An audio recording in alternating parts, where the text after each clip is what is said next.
समस्त को सुस्वागत। आज आम गोटे रहस्यमय चुंबकीय पहाड़र कुहक संपर्क में जाना जहाँकि यह लद्दाखर गोटे आकर्षणीय पर्यटन स्थल। यह इंग्राजी रे मैग्नेटिक हिल कहुए। यह मैग्नेटिक हिल जादुकरी रहस्य गुड़िक एठारे एक निर्दिष्ट हलदिया रंगर बाक्स चिन्हित स्थान रही।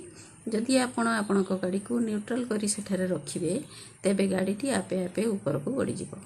बिना चालक बा इंजिन शक्ति रे यह घंटा को 10 ରୁ 20 किलोमीटर बेगरे ऊपर को गति करिवो। कारण एठाकार पहाड़ और भूभागर गठन एपरि जे निम्नगामी ढाल रास्ता मध्य आखि को उपरगामी परी देखा जाए। प्रकृत रे गाड़ीटी तल को गड़ू थाए किंतु आमको ताहा ऊपर को गति करिबा परी जणा पड़े। यह ऑप्टिकल इल्यूजन बा दृष्टि भ्रम कहा जाए। केतेक विश्वास करती जे यही पहाड़र प्रबल चुंबकीय शक्ति रही जहाँ गाड़ी को निज आड़ को टाणी निए। एपरिक यही अंचल में गति करुवा विमान गुड़िक निजर गति को सेमानंकु बढ़ाइबाकु पड़ी थाए जहाद्वारा चुंबकीय प्रभाव कम रहिबो। जदि मोर भिडियोटी को समस्त को भल लगी थाए तेबे मोर भिडियो को लाइक करिवो, शेयर करिवो, कमेंट देवो। जय जगन्नाथ।